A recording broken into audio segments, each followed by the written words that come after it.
Hello guys, welcome to my channel. ఇవాళ నేను carrot fry చేశానండి. కొంచెం కలుపుకోవడానికి వచ్చేలాగా ఒక్కసారి ఇలా ట్రై చేసి చూడండి. డెఫినెట్గా మిమ్మల్ని మెచ్చుకోకుండా ఉండలేరు, అంత బాగా వచ్చింది. సో అరకిలో క్యారెట్ తీసుకున్నాను. ఒక చిన్న కడాయి పెట్టేసేసుకొని దానిలో 4 టేబుల్ స్పూన్స్ ఆఫ్ ఆయిల్ వేయండి. నెక్స్ట్ వచ్చేసి తాలింపు గింజలు అండ్ అలాగే కొంచెం కరివేపాకు వేయండి.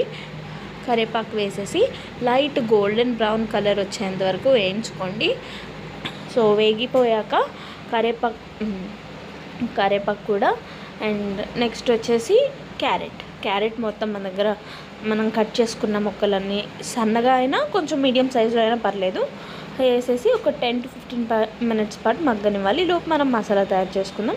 2 టేబుల్ స్పూన్స్ ఆఫ్ ధనియాల పొడి అండ్ 1 టేబుల్ స్పూన్ వచ్చేసి జీలకర్ర అండ్ ఒక 10 వెల్లుల్లి రెబ్బలు తీసుకున్నాను.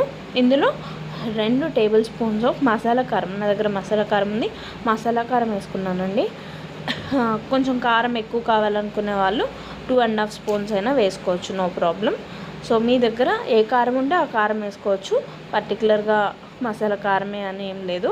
ఇది ఫైన్ పౌడర్గా గ్రైండ్ చేసుకోండి. నెక్స్ట్ వచ్చేసి కొబ్బరి అండి. ఎండు కొబ్బరి ఉంటే ఎండు కొబ్బరి వేసుకోవచ్చు, పచ్చి కొబ్బరి ఉంటే పచ్చి కొబ్బరి వేసుకోవచ్చు. సో మధ్య మధ్యలో కదుపుకుంటూ ఒక 10 to 15 minutes పాటు బాగా మగ్గనివ్వాలి. సో దట్ మనకి అడుగంటిపోకుండా ఉంటుంది, అందుకే మధ్యలో తిప్పుకుంటూ ఉండాలండి.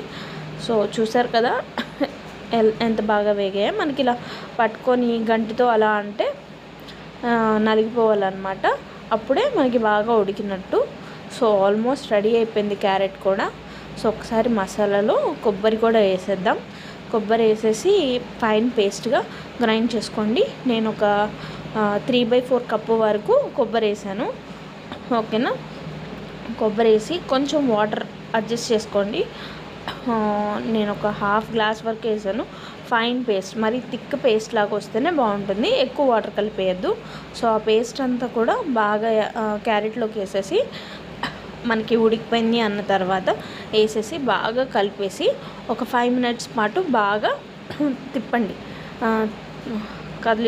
కదుపుకుంటూ మూత పెట్టి ఒక 5 నిమిషాల పాటు ఉడకనియండి. అంతే, మీకు రెడీ అయిపోతుంది క్యారెట్ ఫ్రై.